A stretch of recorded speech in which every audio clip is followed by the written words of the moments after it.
Welcome to Raised on D&D podcast. Raised on D&D brings you inspirational interviews with tips and strategies to enrich your family's gaming experience. Your host for Raised on D&D has been a dungeon master for over 30 years and a father to 3 gamers. Here is Nick Cardarelli. Welcome back, gamers. I'm your host, Nick Cardarelli, and this is Raised on D&D. My next guest is originally from Princeton, Illinois, and currently resides in Wisconsin. You know him from his published material in Iron Crown Enterprises Rollmaster and his cartography work from Kingdoms of Kalamar. His new ice-themed 5e setting, Dalreth, Haven in the Ice, is currently on Kickstarter. Please welcome Darrin Anderson. Hi, Darrin. Hi, Nick. Thanks for having me on. Oh, thanks for being on the show. We're super excited to have you on. We're watching the Kickstarter and can't wait to see how it all finishes up. But before we get into all that, Darrin, can you take us back and tell us a little bit about how you started playing Dungeons and Dragons and playing tabletop role-playing games? Sure. So this was, I was a product of the 80s, early 80s, when D&D was, just starting to hit the wave, right? In the 1980, 1979 timeframe. I was a preteen at the time, and the Blue Box set showed up with one of my friends, and we opened it up and were fascinated with the polyhedral dice that were in there. They weren't inked or anything, if I recall correctly. We had to use crayons and figure out what color to put on the sides of the dice, and opened it up and started playing D&D at that setting, and loved some of the basic D&D pieces. And we had a bookstore in town that we persuaded to bring in some of the modules. So I picked up all those early 80 first edition modules, and then second edition as it came out. So we had a summer school program for math, for all the math experts and math students. They were a little bit ahead of their grade level, and we pulled the D&D book out because we were bored with learning more about math, and it was summertime, and so we ended up really getting deep into D&D. And I went to Gen Con that year and picked up Rollmaster, which was called Arms Law at the time.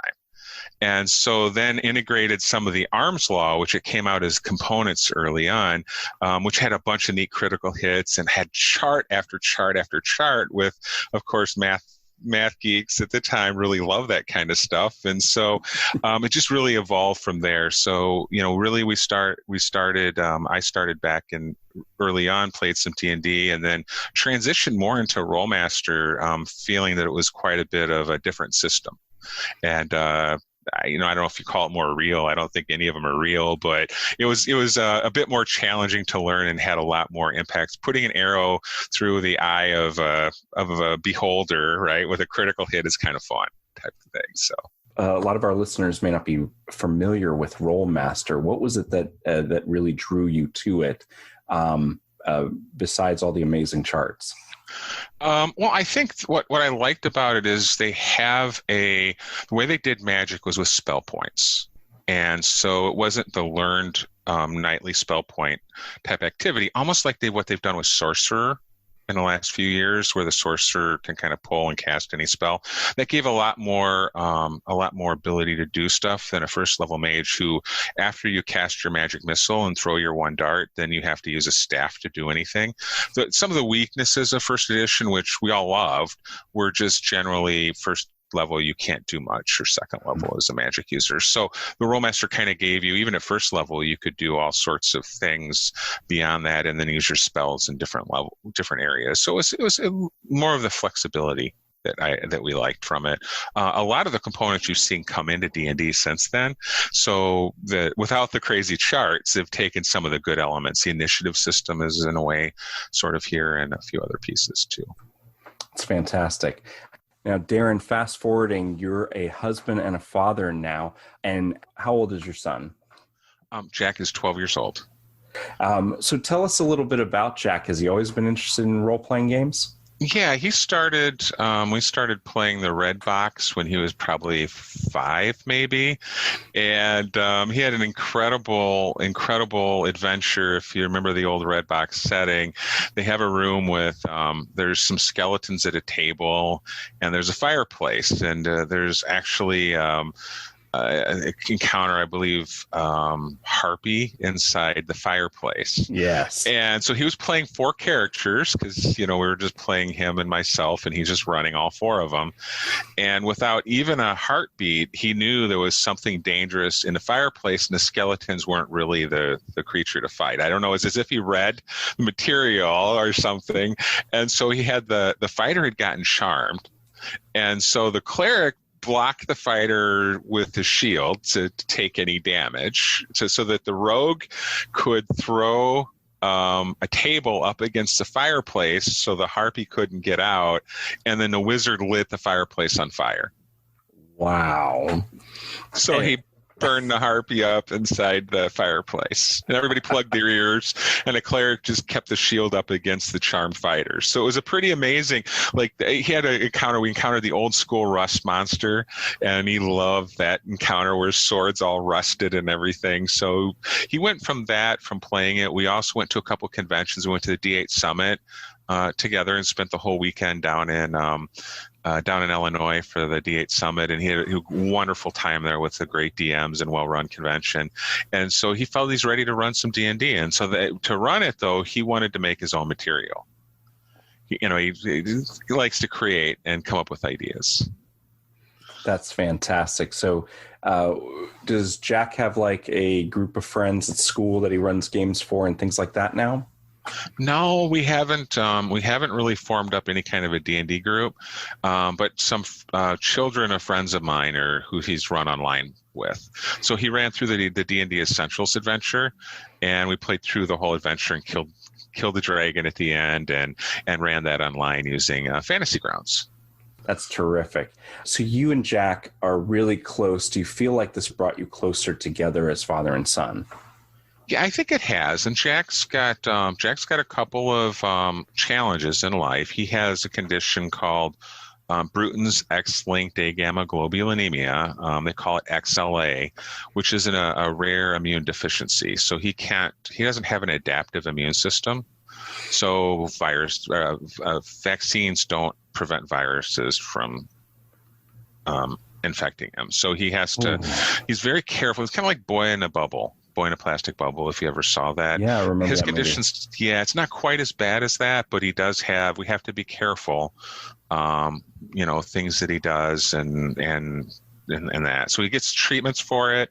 They do blood infusions every 2 weeks, and he goes through a lot. And so on top of that, he's also autistic, high functioning autistic. So we have, a couple things we cope with, but when he does, fantasy thinking or role playing or that, he just really comes into his element. So he's attracted to this type of stuff. And that is fantastic. So even with all those challenges, Jack at a very young age has become an accomplished dungeon master and is co-authoring his own setting. That's incredible. That's something that, as a father, it must make you so proud. Absolutely. And we have obviously design differences of opinions. So those debates are pretty fun to watch once in a while to see where we're at. But more than half the time he wins. He's right. So I have to say that it's nice not to have an echo chamber. Yes. Right. To hear this from somebody who's a younger generation. He's not really my target audience representative. He's that next generation. So I'm hoping that I'm building this for the next generation of kids that, if it makes him excited about something, then maybe that'll be for the young teen type crowd. That is phenomenal. I love playing with my kids because they'll surprise you. They'll shock you just like that. You'll go, they look at a problem and they look at what they have available to solve that problem, sometimes in such a different way, especially when you're gamers like us who've been playing for so many years. We kind of get into a rut and into a trope, and we go, okay, well, we put the fighter up front and the wizard in the middle and the thief in the back, right? And we go like that, and you get that training from all your sessions that when a situation calls for an imaginative, original idea, it doesn't pop out to us like it does to them. Oh, absolutely not. Right. And that's what the fascinating part of playing with kids, right? And your own kids even better, right? Because you see that and you see them pull things out that you never would have thought of it that way, right? That's amazing. And I think D&D is starting to come back at that age group too. Oh, yeah. Which makes it very exciting for me that kids are able to pick up 5th edition. And that's why we really coalesced on 5th edition years ago, was because of that, right? They can learn the mechanics well enough to play it. Right? There's not too much, but there's enough for those of us that have played that you're not really playing the very basic 1st edition type stuff. So there's enough crunch, but yet kids can pick it up quick. Yep. 14, 15 years ago, there wasn't a lot of those things available when we started gaming. I just had to kind of water down D&D and give it to them in like baby food spoon bites. You have all these options. And like you said, with 5th edition D&D, now you can get in there and they can start playing right away. You and your son have actually worked together on a new setting for 5th edition Dungeons and Dragons. Can you tell us a little bit about that? Sure. So this particular setting, it was 1999. I wanted to create a new campaign for the players that we were playing with, and we were in a transitionary mode. We went to full Rollmaster, away from, I believe, 2nd edition D&D at the time. It was right before 3rd edition came out. Okay, so we switched full over. We'd switched full over to Rollmaster, and I wanted to create a world that fixed some of the problems with Rollmaster. If you've ever played it, there's a number of issues with the game system, which is why it's non-existent today. It was complex in a number of areas that were problematic, but we made a world and with my campaign group, and I really wanted to contain one player. Okay, so I have a player, Andy, if you're out there, you know what you do, and always wants to go off the path, always wants to go to the next city, never wants to solve the adventure. I prepare an adventure. If he sees it too prepared, he'll just leave the dungeon. And as a DM, do you railroad somebody or do you not when you have a player, or do you kick the player out, right? Well, I like playing with Andy. He likes me being DM. I always rolled with it and, created material as we went. I was able to do that, but I created all of this material. And then I realized, you know what? I'm just going to change the setting and make it a frozen world. You just don't wander off in a glacier, right? So I made up charts. If you want to, here's all the bad things that can happen to you. I made up, all sorts of adventure side plots. If you want to just go walking off the glacier, here's the blizzard effects after doing research on it, right? And I'm like, okay, you can go to the next city. What next city? Which direction are you headed in the middle of its Antarctica setting is really just kind of to do it, to explain it. So you're just going to wander which direction? North? Well, every direction's north, right? So it's the South Pole, right, where you're located. So a lot of fun stuff happened with it. We developed this setting.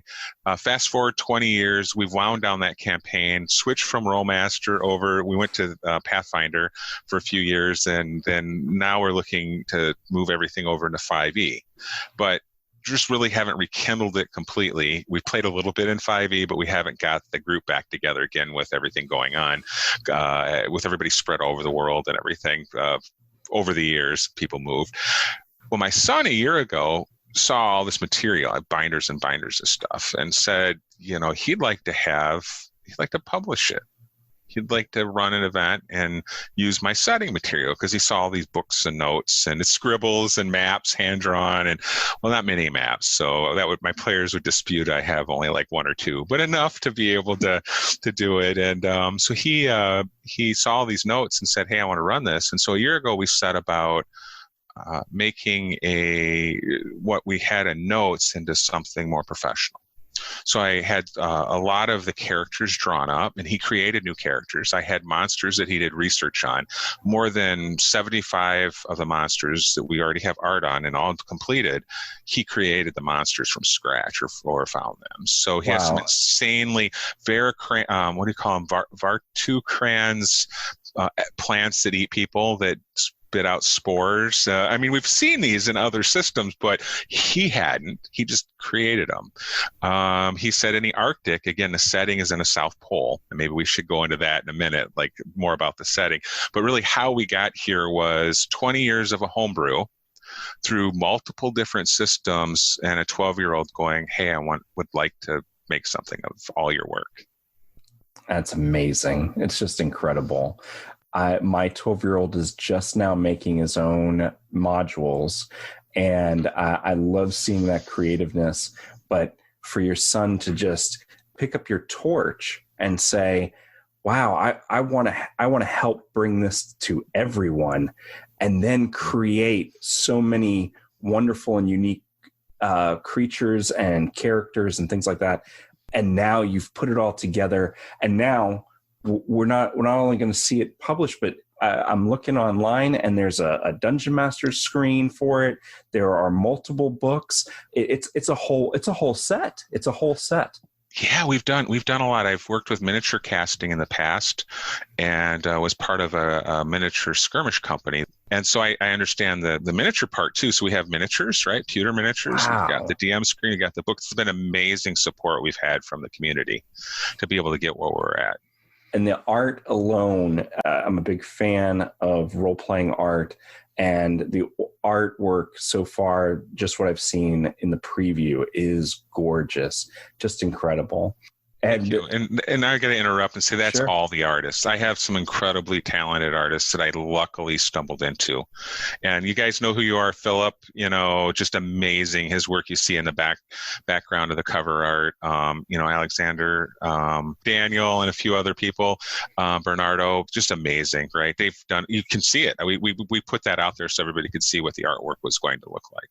It's absolutely gorgeous. And most importantly, role-playing art has to spark the imagination and not just bring illustration to the prose, but also when I look at RPG art, I need to go, wow, I can, as a game master, as a dungeon master, I can go, wow, I could make adventures with that material, and my players can actually see, oh, that's what we're looking at. That's where we're at.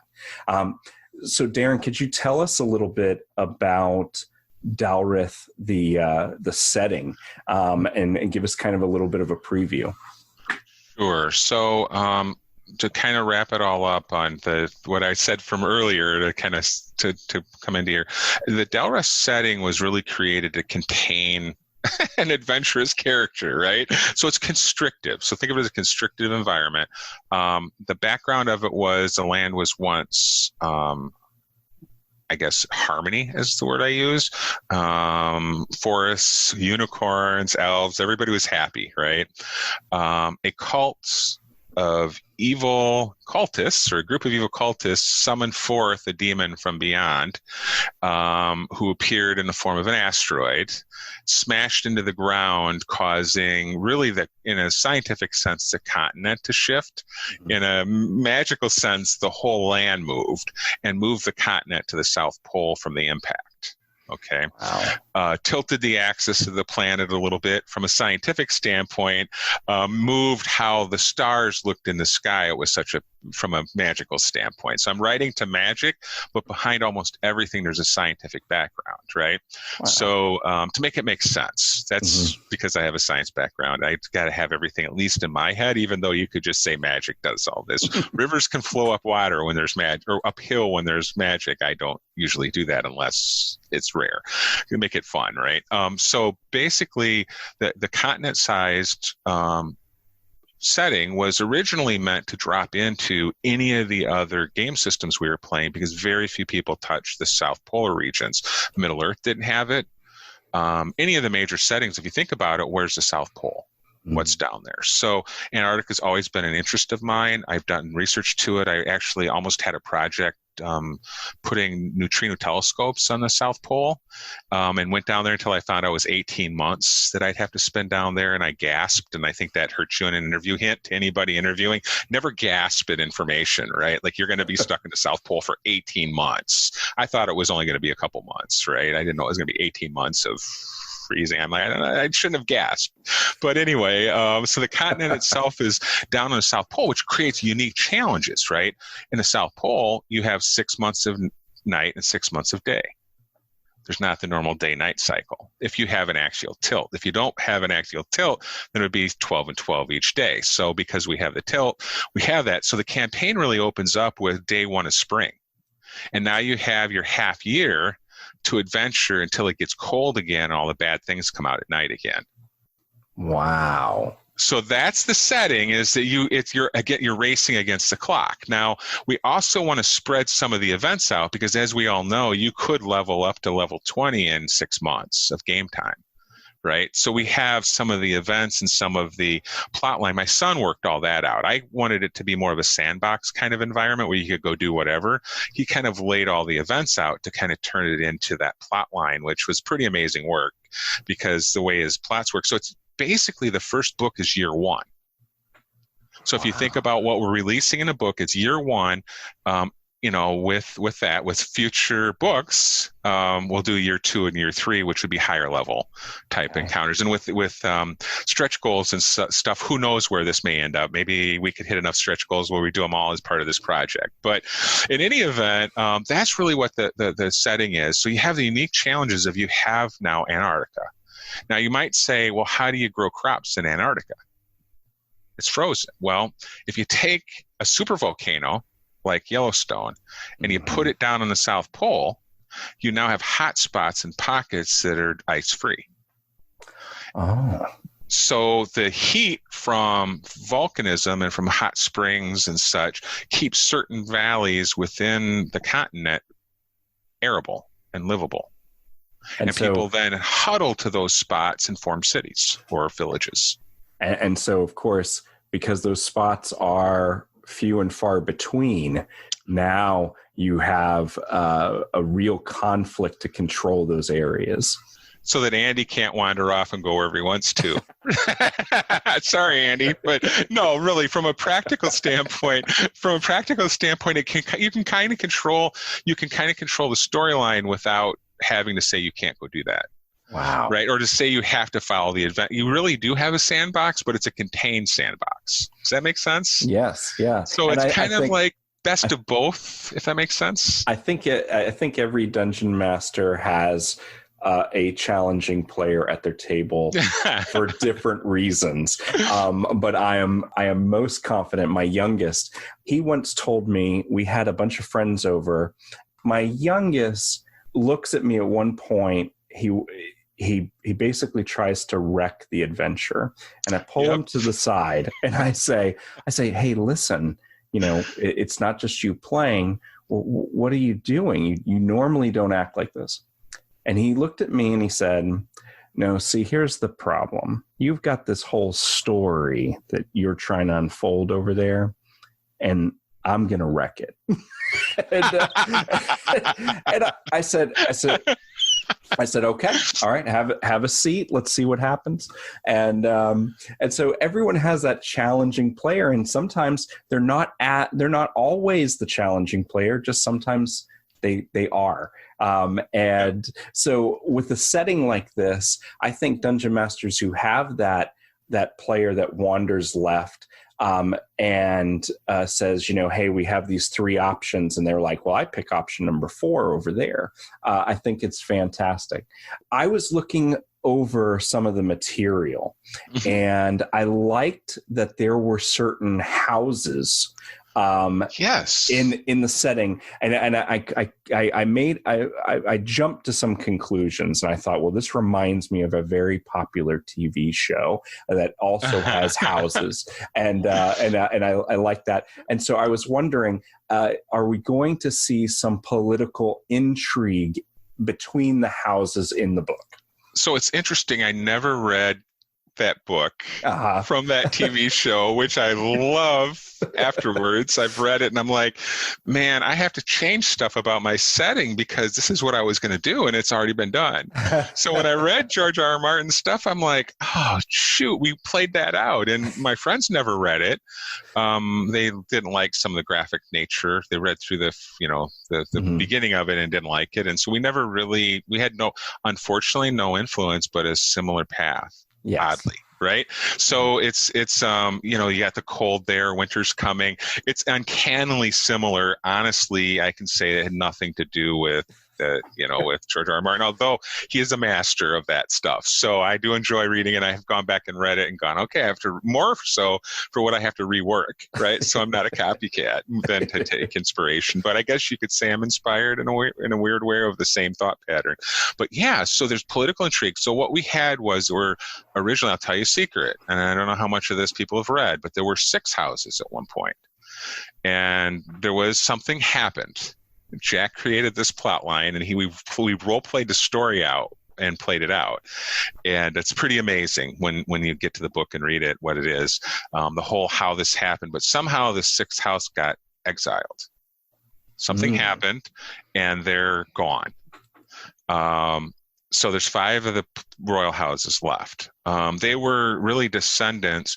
Well, I guess from a timeline, when the asteroid or demon hit the land, whatever you want to call it, we don't have a timeline of how long ago that was. Okay.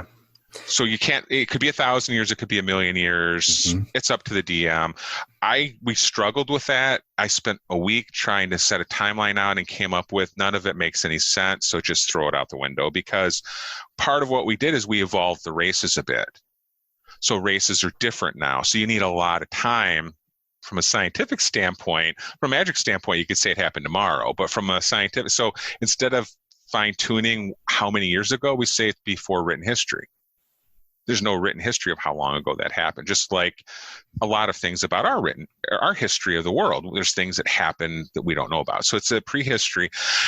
So the houses were groups of people who survived that cataclysm and then kind of stayed within the pocket of the city. And then as other survivors came in, it's a haven, and it grew. Plus, they also had other creatures that just wandered in. Some of them were sentient and stayed, and some were monsters and they kill, right? Like if it's a white dragon or whatever, which I guess are both. But in any event, that's how it goes. So there's a political intrigue. The 5 houses hold all the power in the town. So each of those houses then, there's a total of 11 factions, 12 if we get to that stretch goal, we'll put another one in. And that everything you do in the game impacts each of those factions. So think of it as like a meter or a score. So as you accomplish something, you might make one of the houses happy, but you might also make another one not so happy because it diminishes their power. Like in real life, right? If you became famous right now, some people would really like you no matter what you did, and somebody wouldn't. Right? The more famous you become, the more detractors you gain, but also the more fame you gain. You get the notoriety and the fame. So think of that in a granular level. And of course, if you're behind the scenes and quiet, which is what a lot of my players are, you may never gain any fame because you don't want that. Right? So you could play the game and throw the whole fame system out, or what I call it's not really fame versus notoriety. It's more like favor. So you could throw the whole favor system out and not use it as a DM. Or if your players love that political intrigue, you could be thinking of every single thing you do, how to help who you want to help. And then the next time you might help somebody else because it benefits you better. So there's a web of politics built into the setting. Or you could just say, burn the town down. I don't like anybody here, right? So there's a lot of ways you can go. That's when I call it a sandbox. And you can take it a lot of directions. What I love about that is it's a post-apocalyptic setting in a frozen tundra, and in different adventure paths and dungeon crawls and things like that, you can be finding things from antiquity, things in the ice, things like that. And I noticed that you put in there glacier tunnels as part of the setting, and I wanted to hear a little bit more about that. Sure. So if you've ever studied how glaciers move, they move a few feet every year and such. Part of what I wanted to build into this was these are mile-high glaciers on the South Pole, right? For the exceptions that aren't by the hot spots. If you tunnel into them, they actually become living tunnels and start moving. So some of these maps are particularly difficult to draw. Part of the reason why we're looking for funding is to do them right. I want the artistic look to it. I have a cartography background, but I really want an artist to do them up right so that they just sizzle, right? Because these are these aren't through rocks. These are through ice, and they would move over time. So if it's older, it might have disjointed tunnels that have moved as the glacier flows in different directions. And so there's a whole ecosystem built inside the glaciers. So you're going to have bugs in there, you're going to have critters in there, you're going to have snakes in there, you're going to have all sorts of an ecosystem, most of which are cold resistant creatures. So it's a whole ecosystem of cold resistance type of creatures because it's frozen, right? You're living sub-zero temperatures. So that's the fantasy element. You won't find that in Antarctica, right? You won't find creatures inside of the glaciers, but in the fantasy world, certainly. So we have, the purple worms aren't purple worms here. They're the white ice worms, for example. Like you can, and you see, there's giants and there's spiders, but they're ice giants or frost giants and ice spiders. Darrin, you told us so much about the Dalreth setting and I'm so excited about it. Now, you are launching a Kickstarter. Now, when is that happening? So we are going to launch the first book on September 22nd at 10 a.m. Central Time. So that's our first launch date. Fantastic. And what can backers expect to see in this first book? So we're focusing the first book on an advanced player's guide that's usable both in the setting for the future books that'll be released, and then also you can use the content for your own homebrew. So it's think of it as an advanced player's guide with homebrew material, but it will also contain portions of the setting as well. And fantastic. And now, are we going to see some unique classes or some variants of maybe some traditional D&D classes? Well, what we've been playtesting and working through is we're revamping. We're going to have our own version of a druid. So you'll see druids change fairly significantly. So I would call it a new class. It's not really a subclass, the way druids are handled. Less focus on wild shape and more focus on animal companions. You're going to see a ranger that, again, animal companion focused a bit, and kind of making up some of the weaknesses that are inherent in the official ranger class. You're going to see wizards with more elemental based. So there'll be different wizards, really it's subclasses, but with specialties of types of magic. So you'll see a bit of that. A significant amount of spells are being added that are we're carefully play testing and balancing. So it's not just a book of random spells. It's spells that really make sense, that fill in a lot of the gaps that are out there. And we're looking at a semi-spellcasting monk class that can cast spells. Nice. Kind of like a ranger, but a monk. So that'll be interesting. That's, we're looking at play testing and balancing that, right? To make sure it's balanced right. But a lot of the spells will be focused on mobility spells. So they can do different types of mobility or those types of actions. We're looking at revamping the monk itself to be quite a bit different in the way the monk works, with grappling being a bit different and handling those subsystems of the rules with some optional rules. If you like the way it is now, that's fine. You can use the way it is, but if you are looking for something different, that's kind of how we felt with that. And then finally, the most significant addition is a class that I'd like to call a mentalist type class. Now, mentalist, is that going to be like a psionic? Yeah, in a way it's psionic, but it's not the way that D&D has ever implemented psionics. Okay. So think of it more of as a wizard in a way. It'll function almost identically as a wizard would, but it's mental-based spells. So a wizard draws the power from the outside and casts the spells and creates the magic around you. A mentalist is purely in your mind. Okay. So a mentalist wouldn't have spell components. It's in your mind. A mentalist could cast healing spells, for example, that are mind-based while they're unconscious. Wow. So they could heal themselves up while they're unconscious because their mind, as long as the mind's still alive, they can do things with their mind. That is significant and very, very cool. I know a lot of people are going to be trying out the mentalist class and the revamped monk. So that's very awesome. So great. So September 22nd, right around the corner, Kickstarter is going to launch and we're going to jump right in. Darrin, I know a lot of people are asking, is your Kickstarter going to have stretch goals? Yes, so we're going to add more content with stretch goals. So we'll have some stretch goals that are content related. So we'd like to add some more art to it. We'd like to add a few new authors in. So there's some authors we've been talking to. I'd like to be able to fund and have them write some additional things. We already have 14 new races. You're going to love some of the races that we've added to this. We have a polar bear playable race. We have a fox type race that's just amazing in design. A friend of mine's finishing the writing steps on that. And so a lot of the stretch goals we'll be looking at for adding some content with some new authors and new ideas to the setting. And then also we also have miniatures that we produce. So there'll be some miniature stretch goals so that if you add a new race and the miniatures aren't available and you play with miniatures, we want to be able to have those available to everybody too. Is incredible. I can't wait. I'm a big miniatures guy. I love having those visual representations on the table. So the idea that miniatures are going to be part of the stretch goal gets me super excited. I'm going to be there on the 22nd, throwing in my backing for the Kickstarter. So, and I cannot wait to bring my family to Dalreth and let them explore that amazing setting. Well, thank you so much. And I did want to put a plug out there. We will have an early bird special. I call it the Early Dragon special.